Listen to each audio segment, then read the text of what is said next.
Hi and welcome to the Spark Club podcast. I'm your host, Grant McDowell.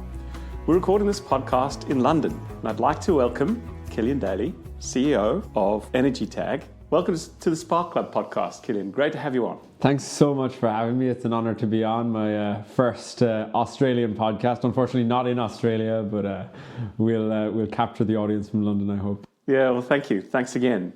So, for the Spark Club audience and the Australian audience, it's a very important kind of time. And just in terms of the overall changes that are coming into the market, and we'll get into those in a second and talk about those policy settings around the greenhouse gas protocol scope 2 guidance. But before we do that, can you perhaps set the stage for us, Killian, and tell us a little bit about yourself and how you came to be the CEO of Energy Tag? Yeah, absolutely. So my background, I've kind of always done since I was 18. I studied energy and electrical engineering. I've always been interested in the energy sector and decarbonizing the energy sector. Which is a great challenge, not only for emissions, but also for delivering kind of affordable and reliable power. Studied engineering, and then obviously worked in France actually for 5-6 years after that, in a big electro-intensive monster company called Air Liquide, so one of the biggest power consumers in the world, where I was part of the team overseeing the global portfolio of electricity. So buying about 40 terawatt hours a year of power, so that's more than my home country of Ireland.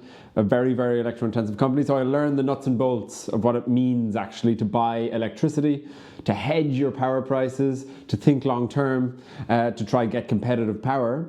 And when I was there, I also used to work on renewable procurement, things like power purchase agreements or PPAs. Also worked on buying kind of unbundled or REC certificates, REGOs, I think you call them in Australia. And I also did the electricity emissions accounting, what we call scope 2 electricity accounting. And that's really sparked my move to Energy Tag to an extent, because those worlds are not connected. The power world, the real world of electricity markets, is not connected today to green electricity claims, to scope 2 electricity accounting. And I wanted to move to an organization basically that, was really working to reform that and working to bring accounting back to reality, because it's really important for how investment decisions are made. So moved over to Energy Tag a few years ago, and been happy to take up the role as executive director over the last few years.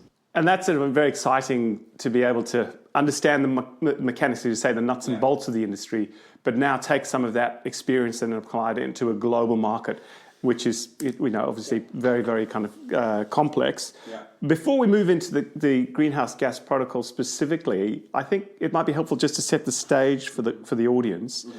In that this conversation is about corporate carbon emissions, and then the role of the renewable energy certificates in calculating those corporate carbon emissions. So for me, it's also about a conversation about common sense.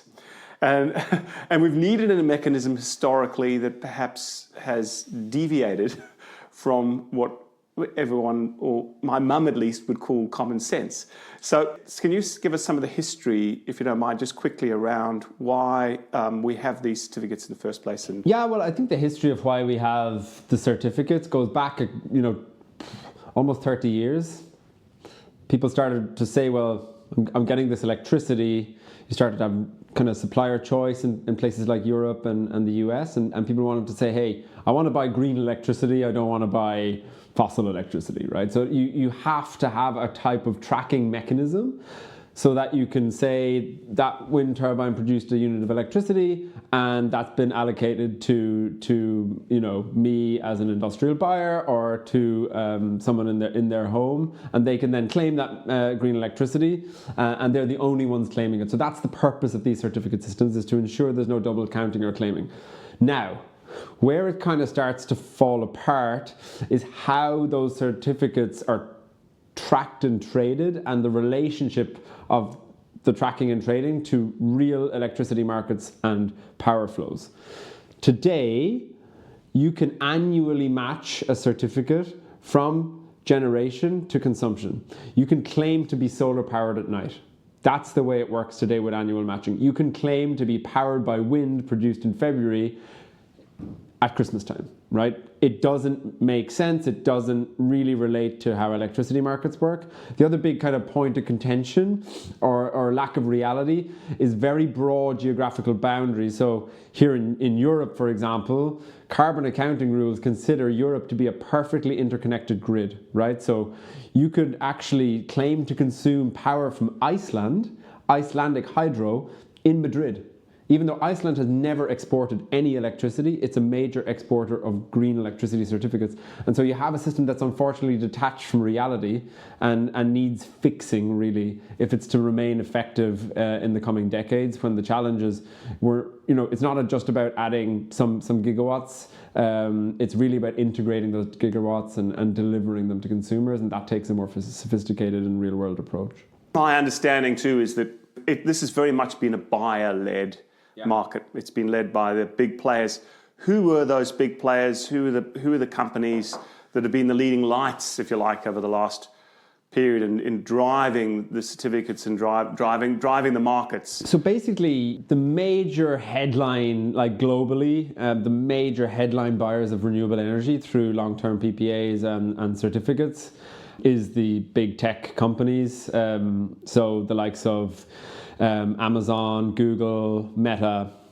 They're the kind of the headline names in a lot of these markets. In recent years, we have seen a lot more procurement coming from the industrial sector as well, which tends to be, very electro-intensive, and they've started to dip their toes as well into these markets. But traditionally speaking, it is kind of the big tech companies who've been shaping and leading these markets. It makes sense, and the RE 100 also played a huge role. Yes, absolutely. Now, I listened recently to your podcast on redefining energy with Laurent Segalin, and it was fantastic. Everyone should listen. Highly recommend it. But what was interesting there for the Australian audience is the role that Australia played in being a catalyst to the global Scope 2 emissions standards. Can you share a little on that story? Yeah, absolutely. So Scope 2 was invented in Australia. Laurent Segalin, he's the host of Redefining Energy, he was actually involved 20 years ago in the kind of the formation of the Scope 2 standard, of the electricity standards 10-20 years ago. He basically was down in Australia at we won't name names, but at a very large aluminium smelter. And, they were saying, listen, our product here, it's squeaky clean. We really don't burn any fossil fuels on site here. We're a very low emissions manufacturing facility. And Laurent just looks up above him and he sees these big power lines overhead. And he's kind of wondering, what's going on here? Where's that coming from? What's that? Well, it's, of course, aluminium smelting is extremely electro-intensive, and so you need a lot of electricity, and that electricity was coming from a coal plant a few miles away, right? And that's why we need this type of accounting, because electricity can come from many different sources, right? And we need to make sure that we're moving away from reliance on more emitting sources and moving towards renewable sources. And so, that's kind of the origin story of the Scope 2 carbon accounting with Laurent Segalin and Australia right at the heart of it. Well, great that Australia was able to make its contribution. Let us know if we can help in any other way in the future. Now, I thought it would be also interesting for the audience to kind of be introduced to these two competing ideas within the way the accounting or the approach is to renewable energy. Google leads the way with an hourly matching. They're in the hourly matching camp. And then Amazon and Meta have an alternative approach, which is the emissions first partnership. I think it's quite important to kind of illustrate these two ideas because it helps, once we get to discussing the Scope 2 emissions in more detail. Can you share with us those two competing ideas? Yeah, so this hourly matching approach, Google's obviously one of the headline names associated with it. There's also a new version of RE100 called the 24/7 Coalition, where you actually have, also the likes of AstraZeneca, Shree Cement in India, AirTrunk, which is the data center company based out of Singapore. It's not just Google. There's a coalition of companies who kind of are backing that way forward. There is an alternative approach as well, sometimes called carbon matching or emissionality. So that's more driven by organizations like Amazon and Meta under the Emissions First Partnership. So they do take quite different approaches. So let's First of all, let's talk about the hourly matching, right? I think the best proxy for people who are kind of new to this space but familiar to the energy sector, hourly matching takes as the kind of the mental model the power market itself, right? The power market is seeking to match supply and demand depending on your country. In Europe, we do 15 minutes. In Australia, you do 5 minutes. And over, like in Europe, we have things called bidding zones, so over a defined geographical area, right, where electricity can reasonably be delivered, right? So that's how a power market works. And basically, hourly matching says, okay, we're going to take that approach, but we're going to try and make sure you're matching as much as possible with clean energy. Yeah, that's all. So it's just a kind of a transparent and traceable layer on the power market. There's an alternative approach that is advocated by some, which is much more like it's called consequential accounting, but it's familiar to, let's say, an offset market, right? Where you're saying, I have a data center in Virginia, for example, which causes a certain amount of emissions, and then I'm going to try estimate the emissions caused, and then I'm going to try procure energy that offsets the emissions that I've caused. So you could procure energy in India or in Indonesia and try to offset your consumption somewhere else in the world. So it's more like an offset market is the way of thinking of that. So they're quite different approaches. One thing to note about when we talk about the Scope 2 stuff, Scope 2 is really about the emissions of electricity supplied to a consumer. So that's where an hourly matching approach kind of makes sense and is the most credible way of doing that. Scope 2 is not about how much of emissions did I avoid somewhere outside of my company's value chain. That's reported for separately in a thing called impact or consequential accounting. That's probably enough for your listeners for now on those, because it can get right into the weeds, but I just want to kind of give people a feel for the mental model of how to think of these things. I'm a strong advocate of hourly and local matching as I think, in my view, the best theory of change. Because, why do I advocate that? Because ultimately on that pathway to zero with this hourly approach, you can't skirt around the harder problems of grid decarbonization. You have to go through solar, you have to go through wind, you have to go through demand flexibility, you have to go through storage. You have to kind of tick all of the boxes that everyone else has to tick to really say that you're clean. And today's markets are not doing that. And I think markets have to if they're going to remain relevant in the future. And that gets back to your original role in your procurement of electricity. Yeah. You had to procure electricity and the physics of the electricity, not the theory of where it may or may not have emitted a volume of carbon. So the physics seems to me to be really important if we're going to continue to decarbonize within each geographical area. Absolutely. Over looking at this kind of at a global level. And so we're looking, historically it seemed to me we had the annual accounting with global accounting, and now we're moving to a world where it's hourly matched and much more specific relationship to each half hour or 15 minutes or 5 minutes even. But then also limited geography. Yeah. The physics within that geography become very important. Well, physics, you can't bend physics. Power systems, having studied, electrical engineering, time matters a lot. Grids matter a lot. Constraints are inherent to power systems. And if we have an accounting system that doesn't have any constraints, then what even is that, right? It's not really a credible way of even talking about performance on something like an electricity system. So I think we have to move in this direction. We can't, ignore the basic physics. And from the time, obviously, that I spent buying power, also one thing I think to keep in mind when we think about accounting approaches is that, accounting needs receipts. You need to be able to check and meter and measure. I know that's what you guys do a lot in Aussie. You need to be able to verify what's actually happened, right? And one concern I would have with approaches that are using kind of a counterfactual analysis is that you can't verify that. You can't prove that something has not happened, but you can prove that something has happened. You can prove that that battery generated this amount of electricity at this time because that's metered. And so I think there's kind of a verification angle and benefit here that to hourly matching that we shouldn't kind of underestimate. Yeah, and I think that as mature markets start to recognise and make this a part of that validation process, we're seeing that in the UK and in other markets. So it becomes again what I said at the top of this conversation, It's about the common sense of it, because if you put the underlying physics in, it really does, then it seems to be so much more kind of clear and obvious. Yeah. Just to kind of come in, but on the common sense, and it's funny you mentioned your mom earlier. I'm going to mention my dad. So when I explained, my dad kind of asked me, he's like, Killian, I'm paying for this 100% renewable electricity. What does that mean, right? And so my dad's a very smart guy, but he's not from an engineering background. He doesn't really understand power grids, but he has common sense. And when I explained to him that in Ireland, his green energy was coming from a Norwegian hydro plant, of course, immediately he was like, what are you talking about? Exactly. What the hell are you talking about? There's all these wind turbines over there. I thought at least it would be coming from somewhere in Ireland. And then he's kind of like, well, yeah, also when it's not windy, well, what's going on there? It's just not following basic common sense. You don't need an electrical engineering degree to know that today's system doesn't pass the smell test. And I think that's fundamentally flawed, and it's something we need to kind of urgently address, because if it doesn't make any sense to the normal person, then you're always going to have fundamental credibility issues.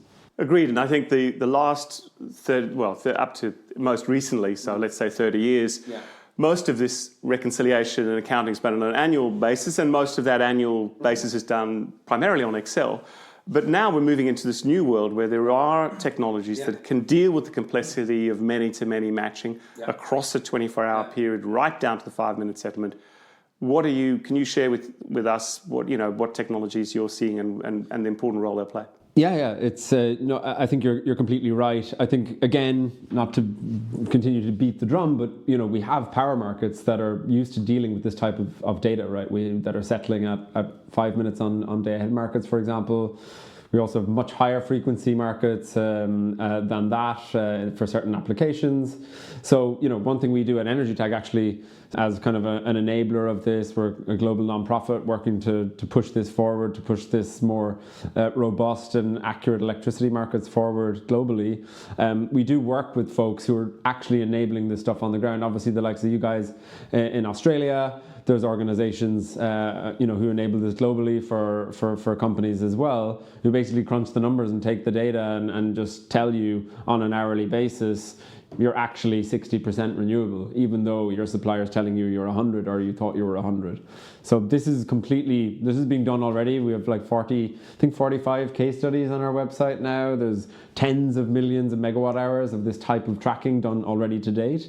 So I wouldn't say, it's not a particularly big ask from a technical perspective. There's actually an initiative in the UK that's going to be launched at the end of this month called Matched. It's a really interesting one. They've just taken public settlement data in the UK, 200 terawatt hours, and they've just calculated, what's the real time electricity supply by the top 20 suppliers in the UK to consumers. That calculation, so 200 million megawatt hours, was done on a MacBook Air by one person in a weekend. So it's not, we are not talking big data here at all. You just use the right tools, get out of Excel, and it's something that's very, very scalable. Incredible, thank you. So, I think maybe we should then get a global perspective before we get into the final details as we wrap up. But who are the leaders in hourly matching globally, and who are the laggards?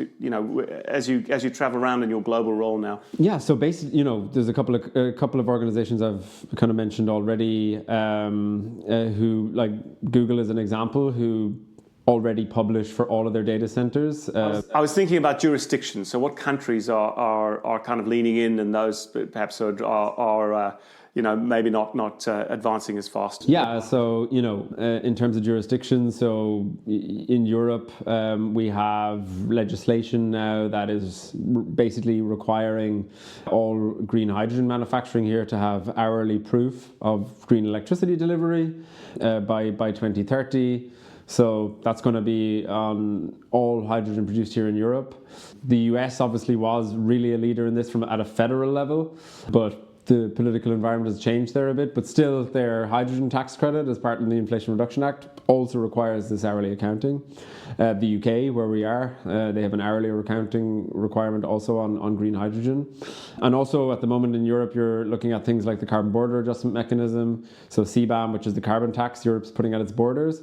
And they're drafting rules at the moment around how do PPAs work, what about green electricity, how is that accounted for outside of Europe? And yeah, obviously the template from renewable hydrogen is going to be a really influential part of those rules. Already for direct electricity traded into Europe through CBAM, hourly accounting is required. So there's definitely a strong regulatory momentum behind this as well, because ultimately regulators don't want to, give money to things that they think are green but they're not, and so this is one way of solving that problem. Yeah, and I think Australia is playing a role in trying to align this. We've got some challenges around how it aligns with the global hourly matching, but still the commitment's there to do something. Yeah. As we go in now into the specifics of what you're advocating for, Killian, the way I've been thinking about it is what's got us here is not going to get us to where we need to be, and that's why we need to change this greenhouse gas scope 2 emissions. Can you just give us the kind of a few bullet points on what the key changes are and where your emphasis and focus is? First of all, I'd like to just reiterate what you've said. What has got us here will not get us to the end or close to the end. And I think that's something super important. The markets we have today, the accounting we have today was set up for a certain set of challenges. It was set up when there was hardly any renewables. It was not set up for today, where you already have a lot of curtailment of solar, where you have negative pricing, where you have price spikes in the evening. It's a totally different world. And so we need to kind of change the rules. The other thing is obviously a lot of companies are already 100% renewable today for many years. So that doesn't quite make sense, right? We need a system that's saying, well done for doing that on an annual basis, but now let's get real and start talking about the challenges of today, flexibility, storage, etc.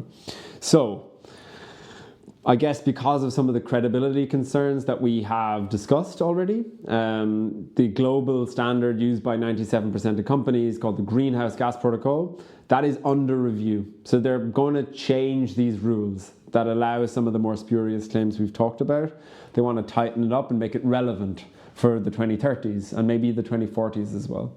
So I'm part of a technical working group that's 40 experts from around the globe, thinking about how do we have more effective and accurate, high integrity carbon accounting. We've been working on this for over a year now.